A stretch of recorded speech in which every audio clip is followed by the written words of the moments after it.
Hi, my name is Jacqui-Lee Pryce and welcome to Shadowboxruk. So, ladies and gentlemen, you're so lucky this evening. She's back again. She's the WBA Super Lightweight World Champion, and it's Reis. Yes. How you doing, my darling? I'm doing very well. Full day of boxing. I'm enjoying it already. So I know. All I've done is just look at boxing. Yep. So what's going on in your world? There's been a lot going on in my personal world, but boxing world, I just been enjoying the DAZN cards and the top rank cards that they've been putting together lately. So I'm just like this is all my glory. So I've just been kind of hanging out. Yeah. Literally, all I've done today is makeup and boxing. The two things fit beautifully together. So yeah, we've got a massive fight tonight, obviously at the SSE Arena in Wembley.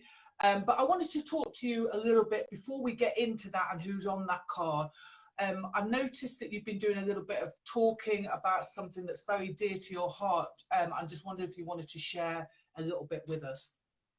Yeah, absolutely. I mean, especially to those of you in the, my audience and trying to build a fan base in the UK. I love you guys out there. So there's been a epidemic missing and murdered Indigenous women. It's MMIW. So it's been going on for centuries. Really bad epidemic we have going on here in the United States with the abduction of our women. They're being stolen from us. They're being stolen from Canada. They're being stolen from the States.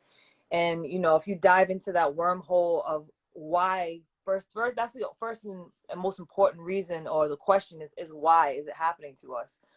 And it's something that near and dear to my heart because it's something that I can use my platform to bring awareness to an audience such as boxing that has no idea what Indigenous people still go through to this day.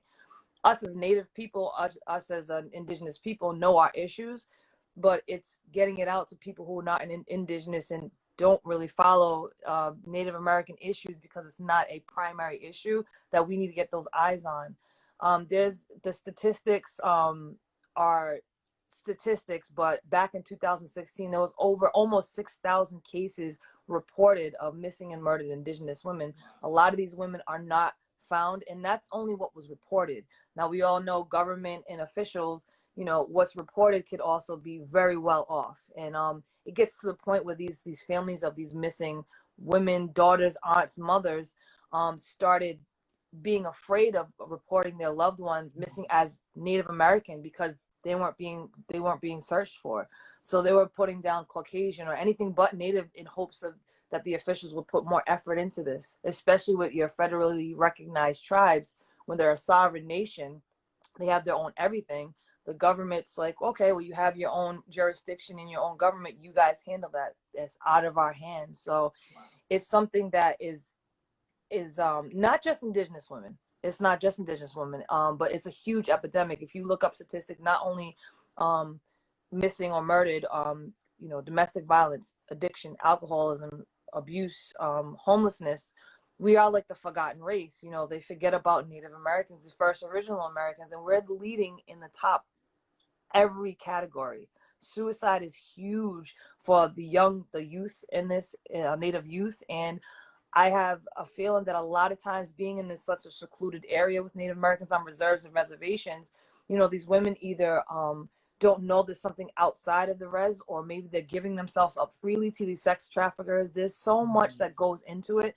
And I also believe that suicide has a lot to do with it, because if somebody's feeling like there's nothing out there for them, they might even been taking themselves from us, you know what I mean, on their own. So it's something that I just really fight for bringing awareness to, as well as being somebody in boxing who can defend myself, trying to pass on skills, give motivational speaking, letting these youth and these women know that they matter, and that we're still here. We're not extinct. We're not a race that used to be. We're a race that is and will remain. So it's just something that I feel so passionate about, and I just really embark my platform as boxing to bring more people. If you can Google something, if you Google missing and murdered Indigenous women, you'll find hundreds of articles.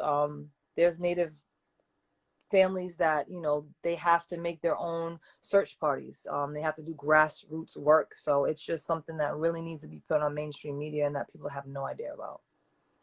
I mean, I think it's absolutely amazing that you're using your platform. You could kind of turn a blind eye and just carry on doing what you're doing. So I commend you on using your platform to bring, you know, a wider audience to the cause. But if other people wanted to get involved that weren't Indigenous people, how can they get involved? And would they be welcome? Oh, absolutely. You know, non-Indigenous, non-Native allies is what we need. You know what I mean? And just getting the word out there.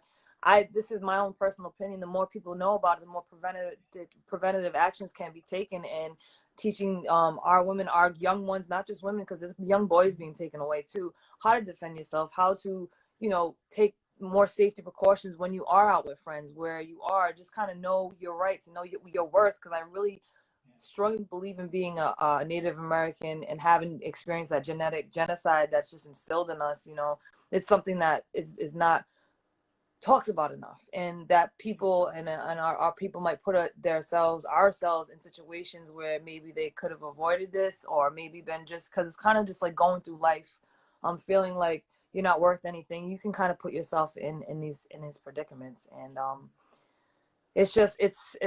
I take every opportunity I can to either learn more. Absolutely.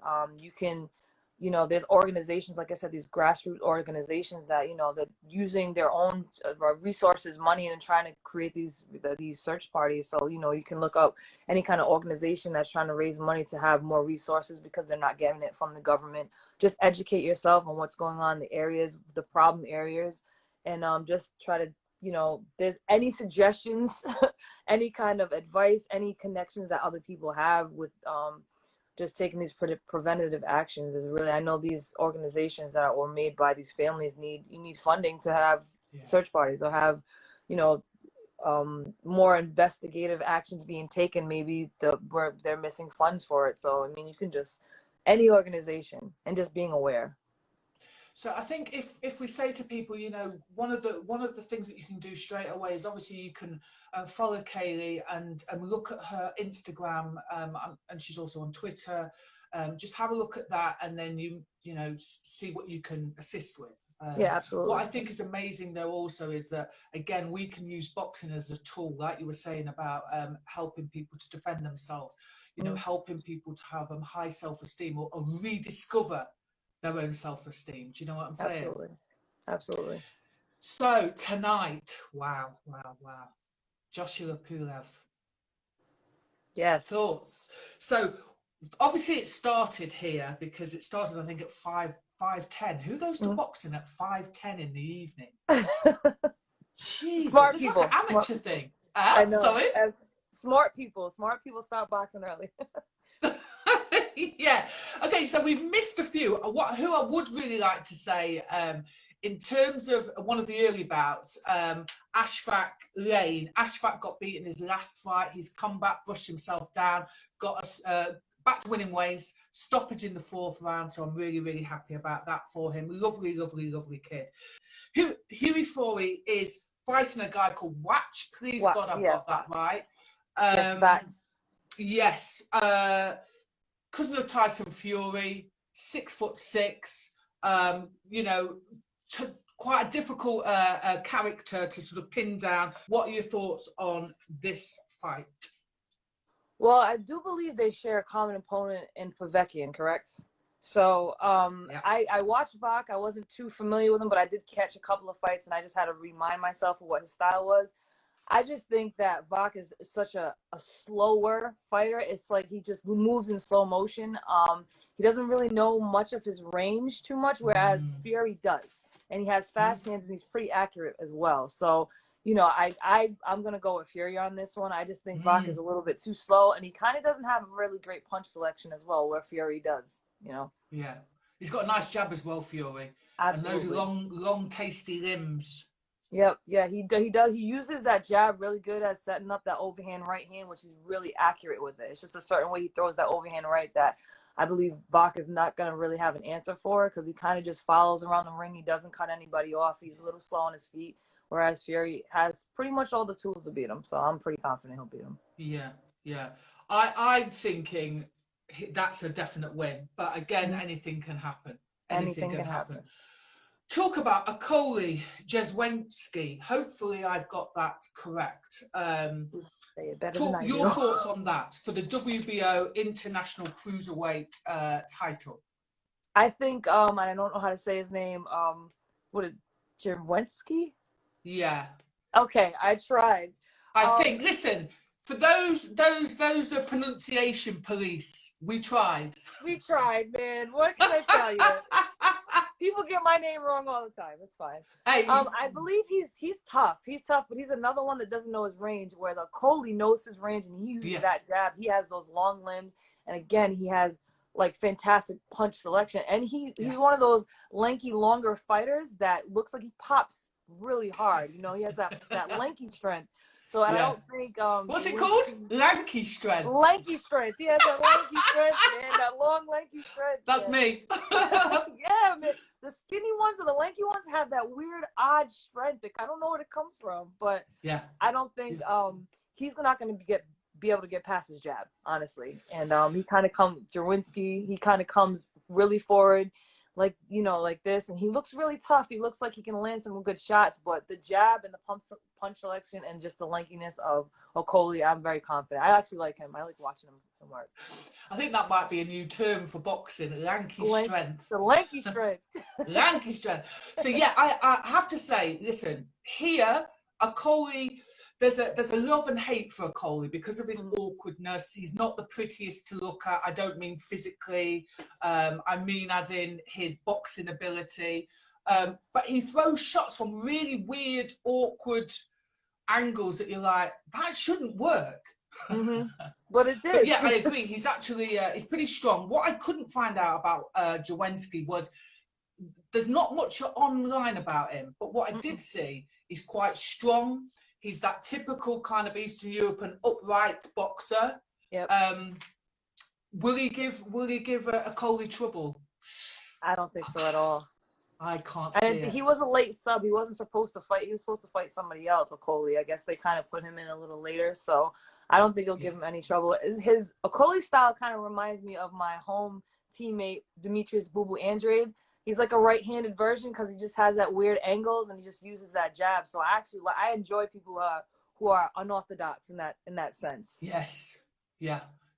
What I'm hoping that since Okoli has gone with Shane McGuigan, his newish trainer, I hope that obviously certain boxing things are tweaked and tidied up, but I hope that they don't knock out that weird awkwardness because that's just natural ability. Do you know what I mean? And I would really hate to see that get knocked out. But yeah, he's weird on the eye. He really is weird on the eye. But I literally cannot see him.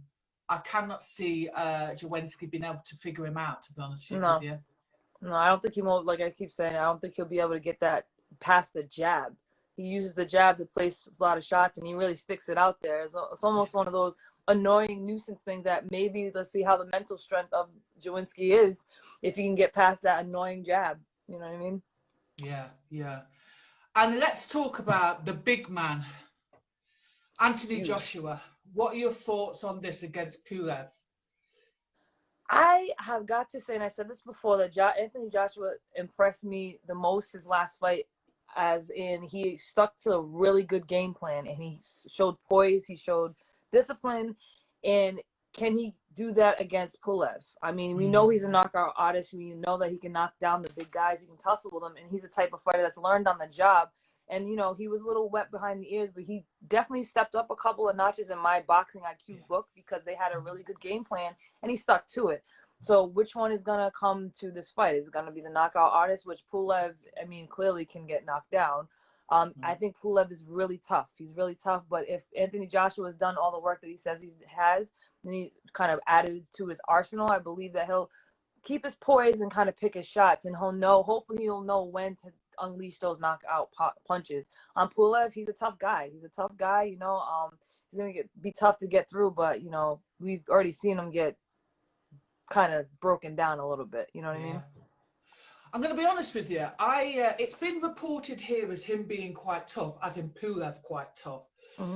I think over the years, and especially over the last couple of fights, he's slowed down a lot. And so although he's got a superb jab, beautiful, people talk about his jab and did 1-2, so he's literally quite old school with the basic usually works well, but against somebody that goes through the gears like Joshua, and Pulev doesn't go through the gears, I think it's going to be a Joshua fight. I think it's going to be a Joshua decision. And the other thing that I'll say is, what I like about Joshua is the first Ruiz fight, once someone someone pressed on him and put the foot on the gas, he kind of crumbled. And like you say, in the next fight, he was a different article, mentally, physically, but also like you see him in the interviews now, and he's coming with a little bit of attitude, and I quite like it. Yeah. He's kind of stepping out of that, the proper mode, which is, I can respect that. You know what I mean? He's probably has something to do with he's really getting comfortable who he's becoming as a boxer, because I can attest to that. You kind of got to get used to yourself. So I can appreciate that. Just hopefully it doesn't get too much into his head, because you still got an animal in front of you. You know what I mean? Yeah. To be fair as well, I think it came from a place of, he's a nice guy. And unfortunately, sometimes people take nice people for being weak people. And I think he probably just had enough and thought, oh, you want to see a little something else? Yeah, exactly. Yep. Yeah, which is a shame, but you know what? I quite like it. I think he's matured. I think if he keeps it long range, uses his feet, I don't think he can get pinned down. This is my personal opinion. I know that anything can happen.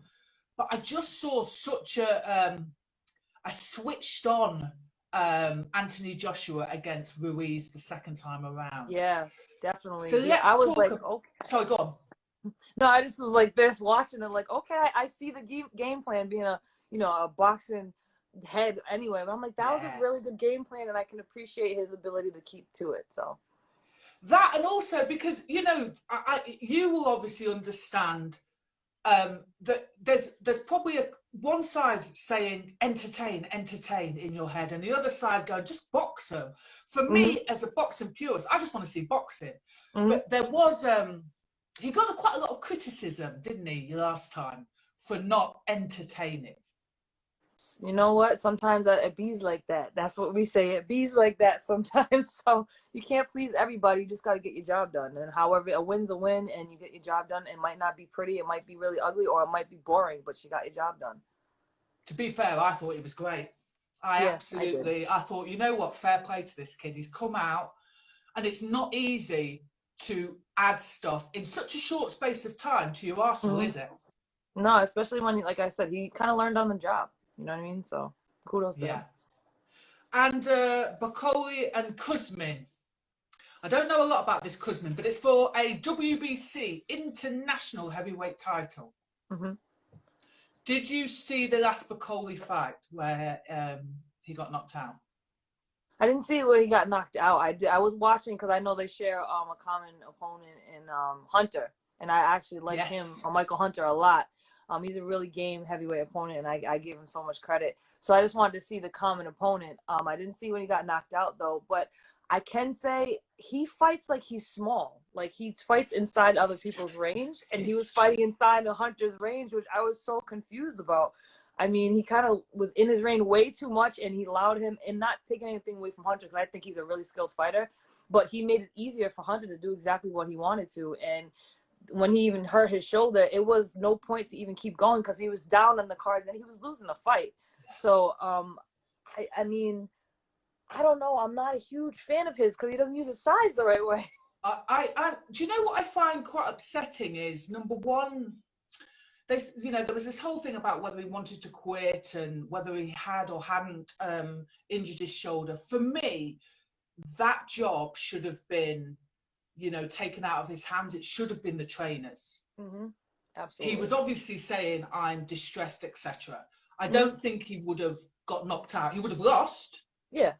But he wouldn't have got knocked out. But what I find quite, he doesn't, and he's another one that doesn't, like you say, use his size, use his reach, doesn't get out of second gear. So I'm hoping that was just that fight. Yeah. Yeah, me too. You know? I mean, I didn't see him change up any gears. He didn't change his style up. He kind of just stayed where he was, and if it wasn't working, he just kind of stayed with it. And I mean, he could have changed it up a couple of things. You know, number one, he does have a decent jab when he uses it, though, and it is pretty fast for a guy his size. So that's what I would like to have seen. Because even when he was jabbing with Hunter, he was getting the better end of the jabs, but he wasn't really putting anything after. This was before his shoulder was hurting, and when he was throwing his right hand, he was so in his range, he was thrown over him. You know what I mean? So it's like I'd like to see him get his range a little bit more. Yeah, I feel like his defense is slightly leaky as well. Just gets caught with just silly shots. Yeah, especially from a guy like, I keep referring back to Hunter, but he's, you know, he was a cruiserweight, and he's a smaller guy, and you're getting tagged up by this very skilled heavyweight, but you should be able to use your size and your range, if you knew where he was, to kind of maybe counter him a little better, move a little bit more. He doesn't really have any footwork, so he kind of just stands there. Do you feel like it's probably, I know he's now, I think he's been managed by Anthony Joshua's team, the 258 management, but I get the feeling, I'm just interested to see what you think, whether it's almost like last chance saloon for him.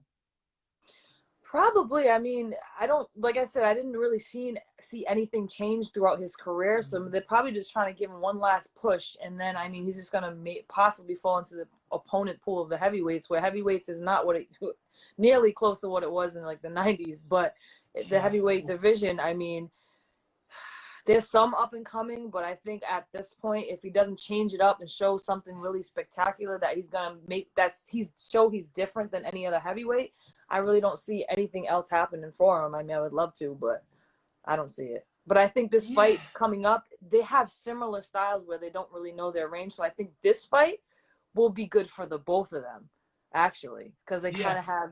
He's the other guy. He's was it Kuzman? Kuzman, yes. Yeah. He's a big guy. He's a really big guy, but he also kind of fights a little small. You know what I mean? He doesn't fight. He's shorter, but he fights like he doesn't have the range. So I think this will actually be a fight because they have similar styles. Styles makes fights. So I'm actually interested to see if they change anything up, because Kuzman doesn't change gears either. So I'm actually. It's either going to be a quick fight where they're either someone's going to put someone over really quickly, or they're going to cancel each other out somehow. Yeah. Do you know what I mean? It's gonna be odd. I was sitting there thinking about it, and I mean, Cole, he wasn't able to put Hunter out even with the shots he did catch him with, and he's a much smaller guy, so I don't think he would ever. And but Kuzman's been knocked down too, so we're gonna just have to see. It's gonna be really interesting. I'm interested in this fight. Yeah. Did you manage to see the little bit of beef between Pulev and Anthony Joshua at the weigh-in and the standoff and the? I did see the little bit of woo. Do you think it was real? I think Pulev, again, he's like kind of like on the other side of his career. Maybe he's just trying to, you know, get a little fire under Joshua's behind, you know what I mean? So I don't really think it was real, but maybe it was a last attempt to try to get under, to have anything up on Joshua that he can, you know? But who knows? I like a little shit talking away, and you know, I love it. To be fair, it did seem to. You don't normally see Joshua come back with anything, and he kind of. I was like, all right, this is a new. It's almost, I guess, and I don't think there's anything wrong with this, but no. When you have been media trained, like I say, sometimes people then start to think, this person's a walkover, and it's almost like he's saying, listen, you know what? Don't take the piss, you know. Yeah, exactly. Yep. Don't take the piss. Yep. I've got something to show you. So listen, this week has been absolutely amazing for boxing, right?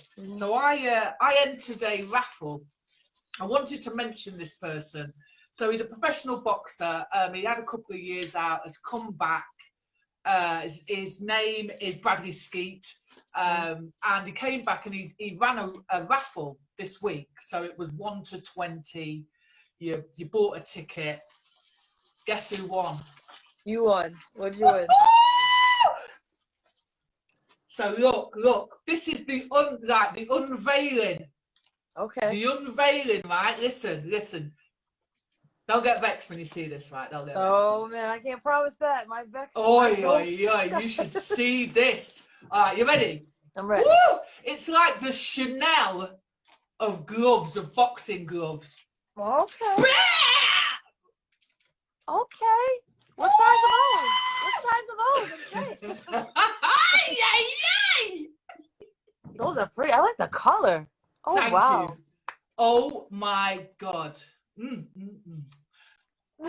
For real. I love Yes, that, darling. So yeah, right. so my week has been amazing. So this guy, Bradley Skeet, if you don't know who he is, then shame on you. But Bradley Skeet has run two raffles this week, continues to run them, basically to earn a little bit of cash on the side. So hop over to his Instagram, just buy a raffle ticket. And I'm telling you, honestly, I won some beautiful flies. Nice. Oh.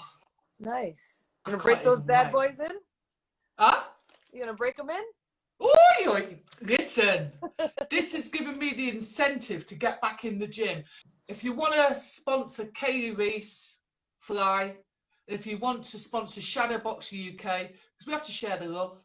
Absolutely. And then we're going to come back after the Joshua Pulev, and we're going to have a little chat, and then we're going to talk about Toka Khan Clary and Stevenson, aren't we? Yeah. Later. I'm excited about that whole card, man. I hope Toka is another hometown teammate, so I'm excited to talk about him. Well, we had him on, and he's the most beautiful, beautiful young man. He really is. He has a hell of a story as well, too. I know. Yeah. I know. I mean, let's watch the boxing. And then get back. Have you put any bets on? I haven't put any bets on. No. I don't bet. I bet push-ups. I'll do push-ups. I bet push-ups. I don't bet no money. No, neither do I, to be fair. I hate losing money. So Exactly. listen, I will see you later on. If you like this video, please go ahead and give it a thumbs up. If you're not a subscriber of Shadowboxruk UK, we'd love to see you, so please go ahead and subscribe now.